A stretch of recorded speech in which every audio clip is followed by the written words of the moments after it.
Hey, what is going on, everybody out there? This is Jakejames Lugo. Welcome to the channel, and welcome to a brand new episode of a Definitive Discussion Rebooted, where I bring on all types of interesting individuals and people from all over the gaming industry, the YouTube, and the various corners of the internet to talk about and deep dive into a lot of various types of topics. So, if you guys haven't already, I highly suggest you check out the last couple of episodes. I've had some great guests on the show. We had a lot of cool convos about a lot of great gaming-related topics and also YouTube-related topics that I think a lot of you will get a real kick out of. But today, I have a guest now that has probably been a long time coming because apparently I didn't know, even though I'm a fan of his work and a fan of his stuff he puts on Twitter, a lot of people wanted us to kind of collab and actually get together and talk about stuff, talk about Nintendo specifically. So Stealth from Twitter, he's a market analyst, Nintendo enthusiast, gaming enthusiast. He's been quoted. You've been quoted in a few places. I can't remember if it was the New York Times or the Wall Street Journal or something, but you've been quoted. Like you got chops out here and stuff. But welcome to the show. That's news to me.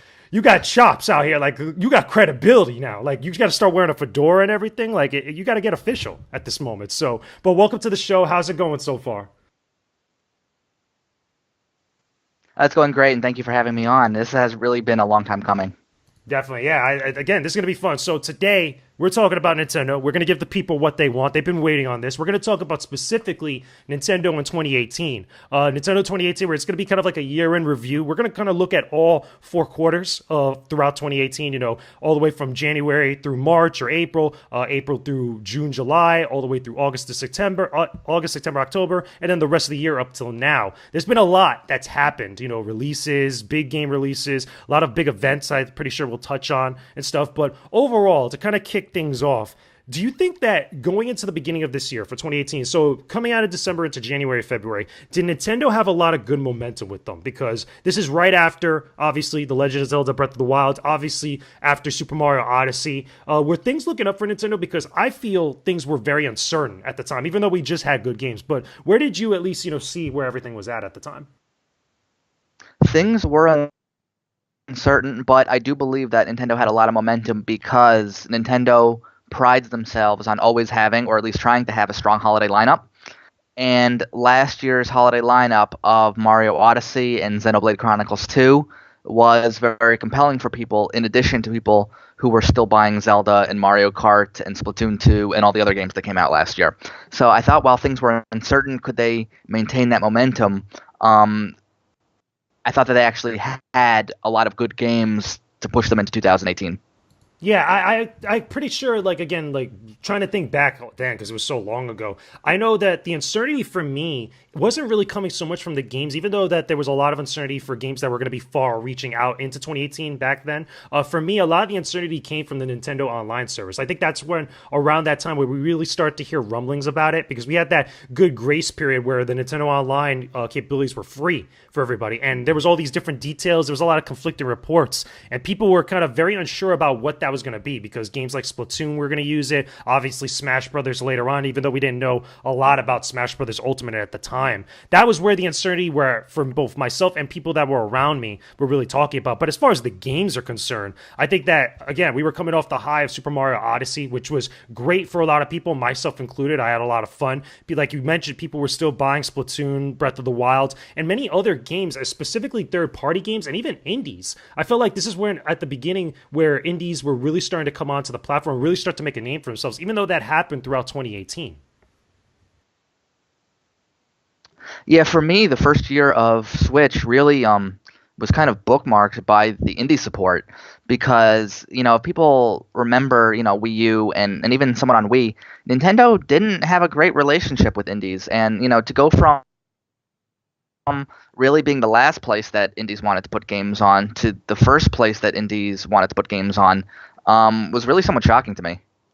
Yeah, I agree. And, it's funny that you mentioned the Wii U, because I hardly remember any indie games coming out on Wii U whatsoever. At least indies of note. Like now on Switch, we got a lot of big indie titles that have made their way over to Nintendo Switch, where those are indie games that have made names for themselves on other platforms, whether it be PlayStation 4, Xbox One, or even on PC, where a lot of big ones really kind of get their start. One of the big ones for me that really happened in 2018, which was a surprise, and I'm glad I finally got to play it, was Freedom Planet. Freedom Planet was a game that caught me by surprise because I never played it on PC. And when it finally came to Switch, I was actually able to experience it. And I was like, okay, this is one of the best indies I've played in a long time. And then there was others of note as well, like Dust and Elysian Tale, which to this day is still my favorite indie title. I'm glad that came to this platform. But you're right in saying like there just really wasn't a lot of indie support beforehand. Do you think that was more due to Nintendo's maybe like some of their policies or like a little bit of like their mindset when it came to like having games on their platform? Because it seems like it's a lot more lax, or at least a lot more breathing room for indie development studios on other platforms than it was on a Nintendo console. I think policies were a part of it. And also, I believe that indies felt that maybe Nintendo did try to partner with them so much that it was always kind of like a one-sided relationship. And now it's definitely, a two-sided relationship. And, not only is Switch getting indie games, they're exclusive indie games, like big ones, which is really surprising. Like The Messenger was console exclusive. SteamWorld Dig 2, I believe, came out on Switch first. So there's just a lot of instances where, Switch is not just getting gaming. Honestly, yeah. And I also think as well, I feel like some of those indie titles, specifically in the first quarter to the second quarter, I felt like carried the platform a little bit. Games like The Messenger were awesome. I reviewed The Messenger on the Coalition, and I really enjoyed it. A lot of people said that's one of the best indie games to be on the platform now. At least that's new and original. That didn't come from anywhere else. But also, I felt like those were good games to have for people in between a lot of the big releases. Like, obviously, we still got ports from other games that were on other Nintendo platforms, including Bayonetta 1 and 2, which I believe was in the first or second quarter of the Switch's lifetime in 2018. But like people were waiting on those games, but in between that, we still had a bunch of others like to really play around with. What do you feel like was the one game within that first or second quarter of the year that people were really excited about that helped keep the momentum of the Switch going into 2018? That is a good question. Honestly, I think that I was very happy that Donkey Kong Tropical Freeze, which I believe was released in March or April, so within that first quarter period, kind of got a second lease on life. Sold okay on Wii U, but it sold better on Switch, and that game is just, even though it's a port of a Wii U game, it's just sensational.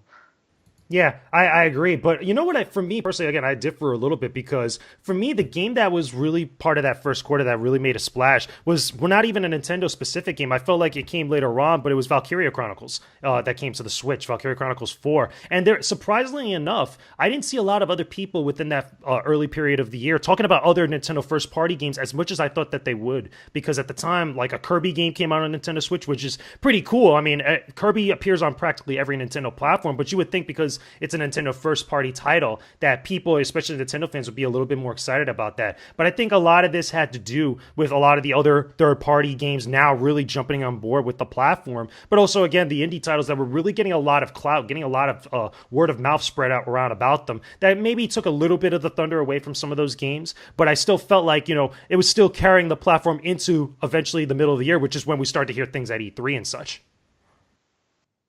Yeah, I agree. I don't think Kirby got as much press as I was expecting, but it ended up selling like the fastest of any Kirby game, so it was very successful for them.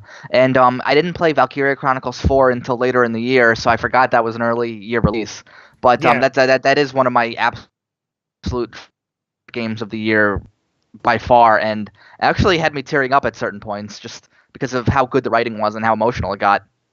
For me, it's crazy because I listen to that and I hear a bunch of other people, and I didn't feel the same way. I actually didn't like it as much as I thought I would. And I love Valkyria Chronicles. I played just about all of them that have come out. And for this one specifically, I had a lot more technical issues than a lot other people did on Switch specifically. And the funny thing is that I never got a chance to play it on like PlayStation 4 and stuff. And people say that the game is great. So it was a little bit weird, but I still acknowledge that was at least an important game for people, especially on Nintendo Switch, because again, the series' name, but also the fact that it was such a beefy game for the platform. To have that on the go, I thought was really cool. One of the things I want to get your thoughts on, which I think we have to acknowledge because I feel like it was a very big deal, was Nintendo Labo. Now, Nintendo Labo, I never really got to dive into as much as other people. I didn't get to review it because we never got review code or review units here at the Coalition, but I see a lot of other people talk about it. And funny enough, Nintendo made a big deal about this. Like they had a whole Nintendo Switch presentation, I believe, at one point about Nintendo Labo, and it kind of just died off real quickly. Like it was a quick burn, and then you hardly ever heard anybody talk about it. Like, I felt most people that had kids or other, like, family relatives that were younger got Nintendo Labo, or even people that were just curious, but then it was just gone within a flash. I mean, did you feel that way at any point? Yeah, I did feel that way. But on the other hand, I feel like people treated that as like big Nintendo first party game, and to me, it's more of a toy. That Nintendo was trying to get, and they were actually successful in getting into schools, and getting into crafts fairs and things like that. So, while I think it died off quickly in like the gamer community, I still see that, instances where labos in schools that, it's being used, to help kids, create, so I don't think it became like the big mega hit amongst gamers, but, I do think that, it is an interesting and unique kind of take on Switch that, if parents want to do something different with their kids, that they're able to do that. Now, funny enough, because of that, because of like, again, from our circle, specifically me and you, that, talking to people that are much more in tune with what's going on in the industry, on the minute, I felt like that was so, like, briefly talked about. Like, it felt like for a very hot minute that people wanted that to be like the next big Nintendo thing that makes them different from everybody else, but then it just went away so quickly. But I felt like people were hoping, not so much that those specific like packs, like the robot pack and some of the other things they had were successful, but I think people were hoping that would lead into other things that would be bigger, like towards like some of their more hardcore quote unquote games and other hardcore series that would spawn into something that was more uniquely Nintendo. Because to me, that was like in the same type of equivalent approach as what they were doing with the Wii U motion controller, when everybody, like both Microsoft and PlayStation, were staying more traditional types of approaches to their games. Nintendo was going into motion control with the Wii U and the Wii U Remote Plus, but like again, I see a little bit of parallels there, but I just don't think it took off as much as that they hoped. Even though that general audience was skewing a little bit more towards the younger side of things. One thing I do find interesting, though, and I want to get your take, is that there are some third parties out there that kind of capitalize a little bit on the Nintendo Labo quote-unquote craze, even though it wasn't really a big craze,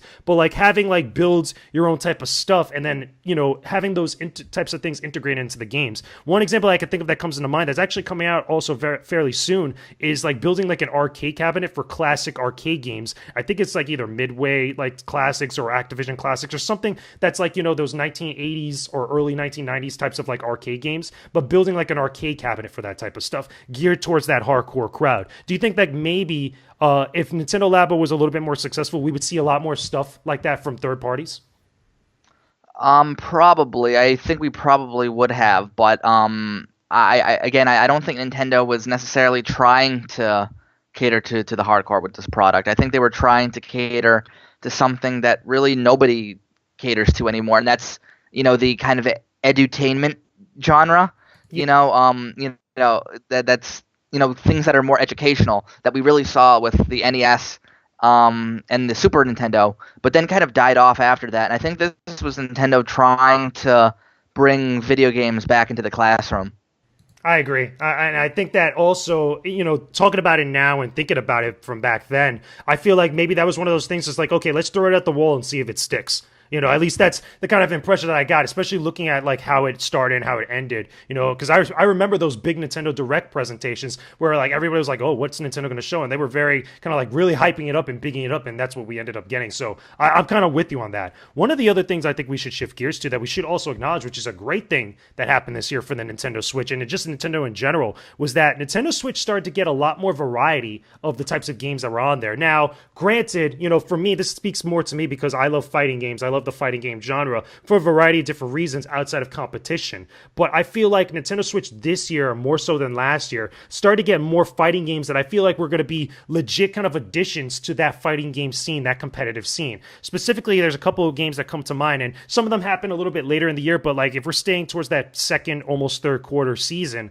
of the year, things like Blaze Blue Cross Tag Battle, I felt like was a big deal because that was the first, at least the one I could think of, the first original fighting game that wasn't based off of something previously that was established. Like, and what I'm referring to specifically is Ultra Street Fighter 2. That was like the first fighting game to be on Nintendo Switch, but that wasn't something that was like brand spanking new. That was based off of Street Fighter 2. And everybody loves Street Fighter 2, don't get me wrong. But Blaze Blue, I felt like was that first original fighting game that was kind of like, again, pushing open the floodgates for that genre to thrive. And then later on, obviously, we got SNK Heroines. We also got Dragon Ball Fighters. And I'm pretty sure there's a couple I'm missing now, but we're going to end up getting more. Do you feel like, with that being said, and that type of stuff happening now in 2018, that that's really going to make Switch a viable platform for fighting games and for places like Evo and stuff?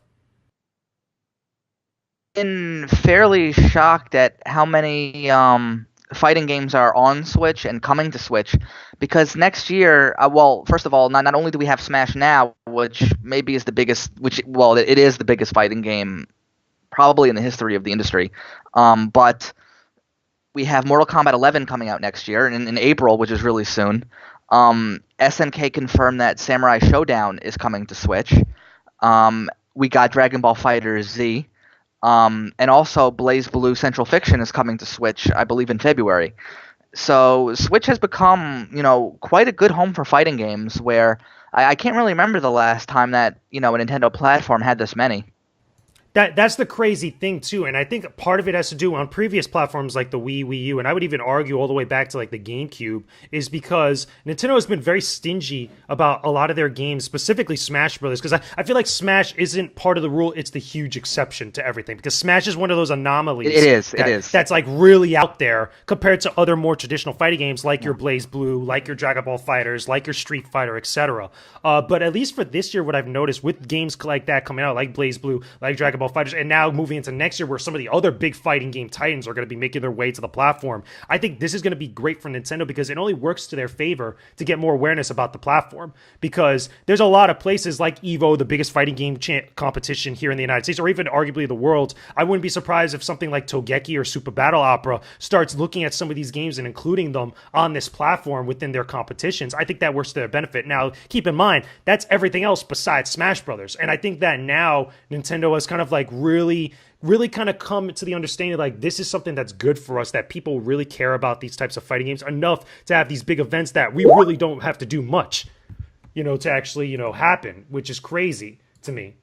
It's just insane that could be such a huge deal for them, that beforehand I felt like they would have probably had a better grasp on it if they were a little bit more lenient with it. But I think like now this is just awesome. This is going to be really cool. What types of other fighting games do you want to see happen to actually make it their way to the platform?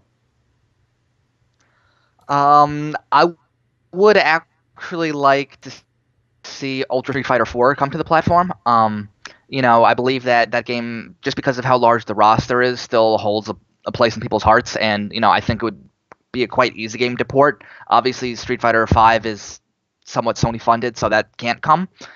But I'm not really sure. I mean, I feel like Switch is getting all the really just heavy hitting ones. They're getting most of Arc System Works games. They're now getting the NetherRealm games. It would be nice if maybe Darkstalkers could maybe return. And come on Switch. But I think people are underestimating just how big of a deal it is for Switch to get Mortal Kombat 11. Which sold Mortal Kombat 10 sold I believe like 5 million units globally, and that other than Smash, that was the highest selling fighting game in a very long time on any platform. Smash aside, obviously. So it's really kind of cool that Switch is getting such a huge game that really nobody expected. I think also we should acknowledge too, because especially in 2018, and I would even argue back on the Wii U, with other fighting game companies besides Capcom, I really don't think that you need Capcom to be that definitive, like, okay, this is a platform for fighting games anymore. I feel like a lot of the clout for Capcom specifically has kind of gone down a little bit, and it's like you have guys like the people over at NetherRealm Studios with Mortal Kombat, and also Injustice, because Injustice 1 was on the Wii U. We have to acknowledge that. And I think also, even though it wasn't as successful as on the other platforms, it still was there. And obviously all the other Arc System Works and other types of stuff. Bandai Namco, I think also Tekken. I'm very surprised Tekken 7 hasn't made it over to the Switch yet. I feel like that's coming. Whatever Tekken-like game is going to make its way over next. But it's all these companies that are coming over to Switch and making this platform a very viable spot where fighting game hardcore enthusiasts could really thrive there. And because it's on the go, you don't have to worry about bringing all these types of equipment and stuff. It makes TOs, it makes all the players and stuff. It makes their job a lot easier to make that type of environment thrive. And again, it only works to Nintendo's benefit. Oh yeah, and you know what fighting game I do think is coming out next year? I think we'll see Soul Calibur 6. Oh yeah, something that's one that besides Tekken 7, I feel like it's surprising to me has not made its way to a Nintendo platform yet. That has not showed up. I don't know what. Yeah, that I don't know was whether shocking.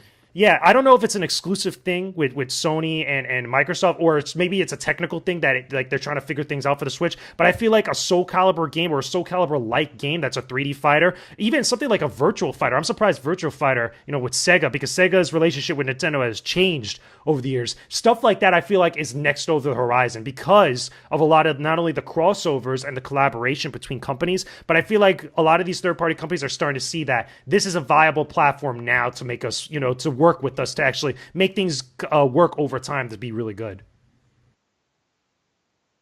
Well, do you know what the highest selling Soul Calibur game was? Is Soul Calibur 2 on the GameCube. Yeah. Mm-hmm. With Link. And specifically the GameCube version was the highest selling version of that game, mostly because of Link. So, I think is really the time to bring Soul Calibur back to a Nintendo platform, and then get just one guest character. It could be Link again, which would be, and I think that game could, kind of get whole new life next year. I agree. I feel like that could really work to their benefit. And again, a lot of stuff that's happened this year with the platform, I feel like could really have opened up the floodgates for that. And I think it's possible. There's a lot of things that we thought that were impossible over the last couple of years that have just, again, shattered our expectations and, made the impossible reality, which is very cool. It's a very exciting prospect. Now, I also want to ask about retro games, or at least retro style games with Switch, because I feel like that was also a big thing on Switch in 2018, specifically for games that were not only getting ported over from other platforms, but also specifically with games that have that kind of old school style aesthetic. The ones that come to mind now, which I think are very big, are Octopath Traveler and also Sonic Mania Plus. I feel like those two games are new enough that had that same old school style aesthetic, even though we got ports of the Mega Man Legacy Collection, 2, etc. What do you think about as far as old style games, whether it's 16-bit, 32-bit, whatever else coming to Switch? Did that work to the console's benefit? Because I feel like it did great. It did a lot of good things. I think it did. Yeah, I mean, I really fell in love with Octopath Traveler. Sold 2 million units. And really kind of put Division 11, who made the game, Square Enix, on the map, really. I agree. And now they're making more retro JRPGs for Switch. The game wasn't perfect, but I'm actually going through it again a second time. Very unusual for me. I just fell in love with it, and the gameplay is so fun. I agree. I didn't get to review it for the Coalition, but I really enjoyed it. Even though I had my gripes with that, I felt like there were certain things that were maybe too authentic to that time period, as far as what it was trying to emulate and what it was taking inspiration from, that doesn't really necessarily work in the modern day, but it was still a well put together game that I felt like stood out on its own legs on the platform, that really did a lot of great stuff, which was insane to me.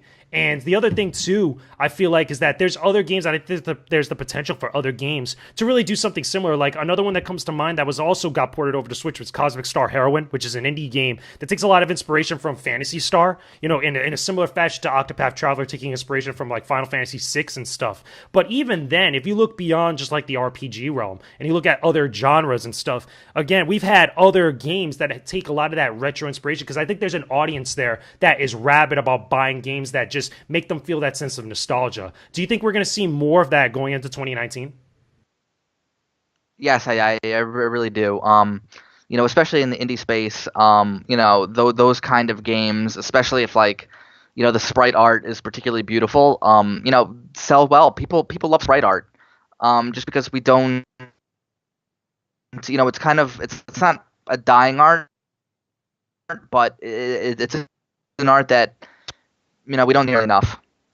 it's very difficult to deal with and also difficult to make, but it comes off so nice. And I think it also lasts well over time because a lot of the games that we played like 20 or so years ago with that sprite art back in the 8 and 16-bit era still hold up today, some of them, which is great. And I feel like a lot of different those companies are games realizing that. age Yeah. extremely well.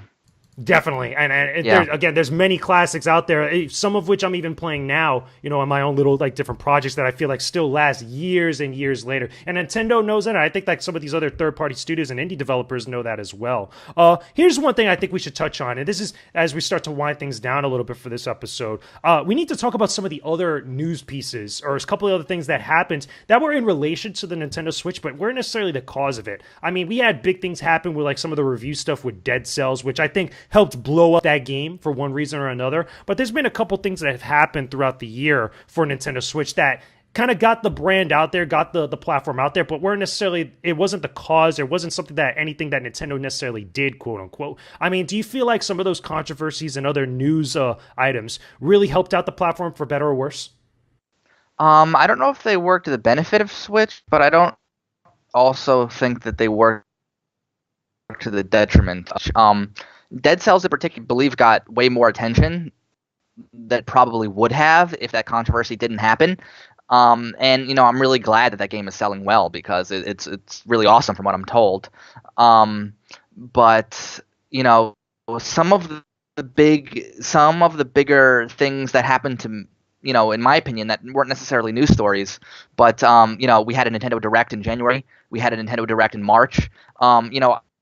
I've been really pleased with how Nintendo has been, doing X. How every couple months we've gotten updates on games. We've heard about new games that we didn't know were coming. I mentioned this on Twitter a lot when Square Enix announced literally 9 Final Fantasy titles at one time for Switch.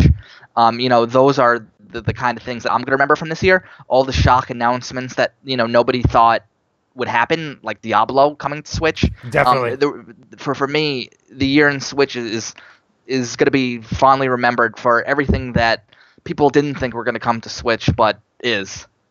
Yeah, exactly. I think that, again, Diablo was a huge announcement because, again, that crowd, they love Diablo. They bought that game many times on various different platforms and various different editions. But I'm in agreement with you, like, as far as, like, this year being that year of, like, impossible being possible, I think is like, totally valid. I think that's a fair way to describe 2018 for Nintendo specifically because even though 2018 was a good year for gaming overall, I don't think it was as good as 2017, but that's my own personal opinion. But 2018 for Nintendo Switch as a platform, I think was great.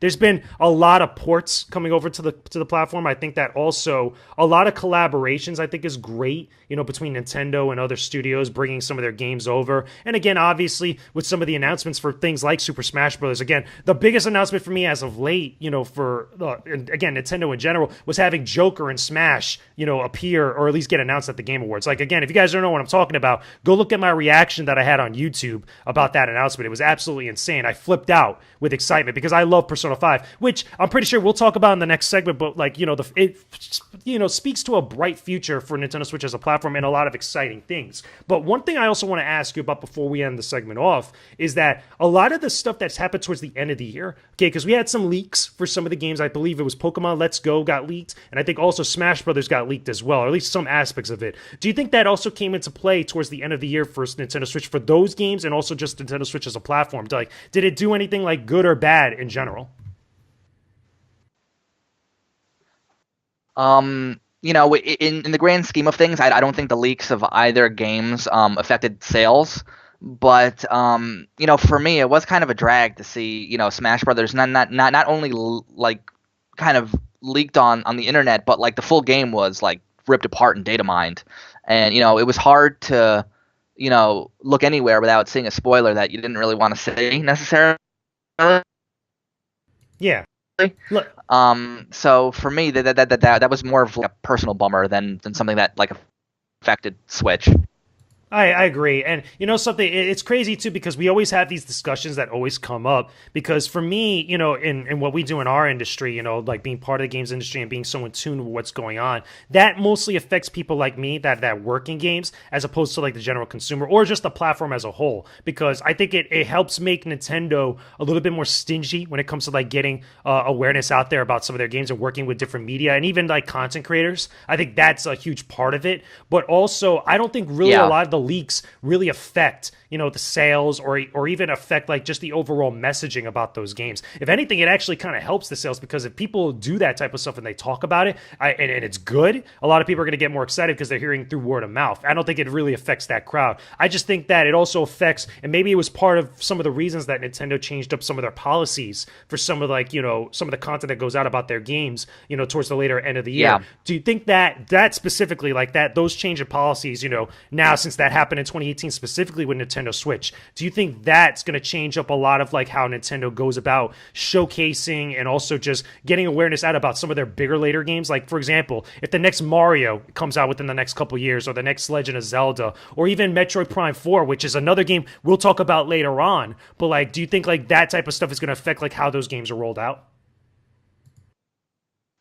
Yeah, regarding their YouTube, regarding their YouTube rules, I do think that was, you know, at least in some small part, you know, you know, it contributed because of the Smash Brothers situation, and you know, they've made it clear with the YouTube rules that, you know, if you want to make original content, perfectly fine, but you know, if you use content from a game that's not released yet or pirated, then they're gonna go after you hard.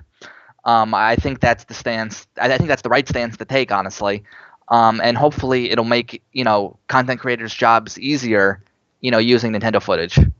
I think it's a big game changer, especially for a Nintendo platform, because they've always been like the complete opposite of that for the longest time. For Wii U specifically, for a long, long time, and I think it worked to their detriment, and it really kind of did a lot of numbers where a lot of people weren't talking about Nintendo games as much. Them changing up things and kind of being, I think, going about it in a fair way and a more typical Nintendo type of a way, you know, easing into this type of stuff is only going to do benefits and wonders for Switch next year and the years afterwards. Because again, we got the big games coming out where people will be able to play them and people will be able to talk about them and show them more on YouTube and other platforms like Twitch and stuff. And I think that could work to Nintendo's benefit so much, especially even now, you know, going into next year with some of the games that have already come out. Like, I'm pretty sure we're going to see more people playing Super Mario Odyssey. We're going to be seeing more people play The Legend of Zelda Breath of the Wild or the DLC to come out with it. Obviously, Smash Brothers and even other games like Mario Kart and Splatoon 2. Some of these bigger games that were on Nintendo Switch that it was a little bit much more, you had to kind of like navigate a minefield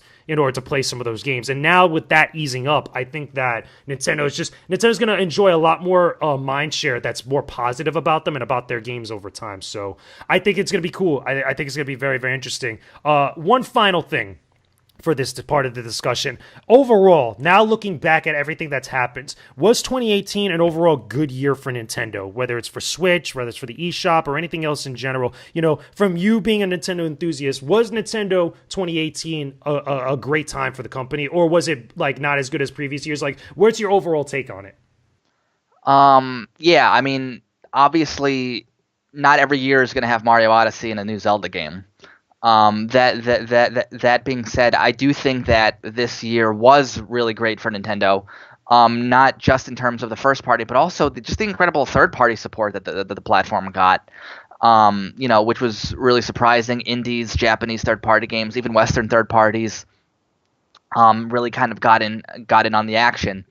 And honestly, you know, looking ahead, 2019, it looks, you know, potentially more overwhelmingly awesome to me in terms of first party support than you know, this year or the year before. So you know, not every year is going to have those, you know, Mario Odyssey and Zelda type games, but you know, we did get a Pokemon game this year. You know, Smash Brothers is maybe the biggest exclusive to release this year, period.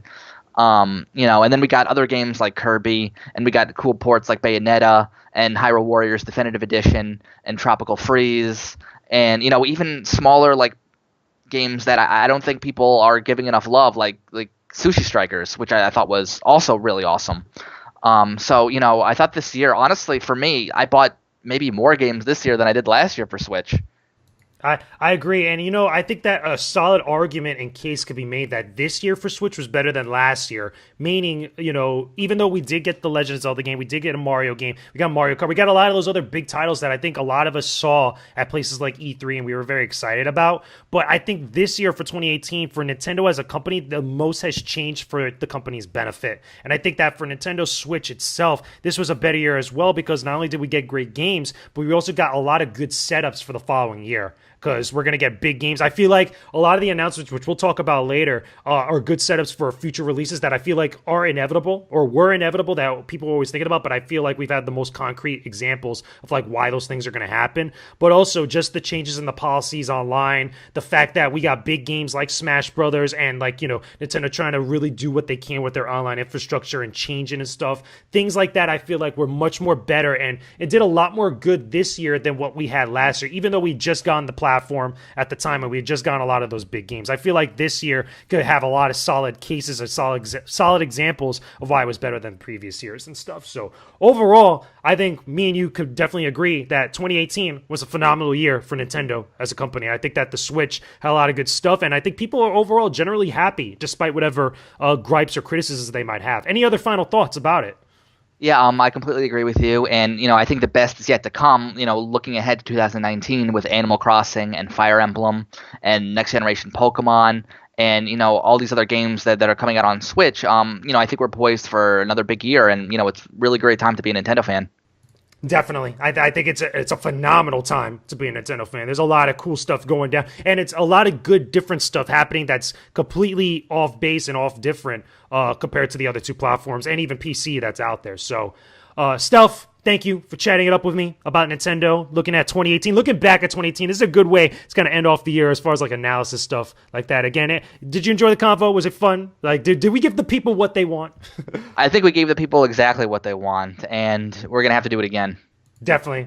We are going to do it again, technically. We're going to do an extra bonus EX mode for you guys that are listening right now. If you guys want to hear the additional conversation, which we're going to dive into the future of Nintendo moving into 2019 into 2020, you guys are going to get that on Patreon. Again, at the dollar level or higher, guys, you'll be able to check out this bonus EX mode that we're going to do, as well as all the other bonus episodes and podcast shows and exclusive content that I have over on my Patreon page. There's links in the description box below if you're watching this and listening to this on YouTube. Definitely check it out when you can. We're going to dive into a lot of cool stuff. I think people are really going to get a kick out of it and such. But Stealth, thank you for joining me. Guys, please let me know what you guys thought of this entire episode in the comment section down below. Please leave a like on this video. And don't forget to, as well, subscribe to the channel for all my different types of content, my videos that I have, just like this show, Definitive Discussion, as well as also all my other great content, including my reviews, my vlogs, and a whole bunch of other stuff I know you guys are going to enjoy. And also in the comment section, let me know who you guys want to see on the show. If you guys got any suggestions and people that you want to see me collaborate with, let me know in the comment section below so I can hit them up or tell them to come hit me up for once. Come hang out with me. I'm just saying, putting it out there and stuff. But either way,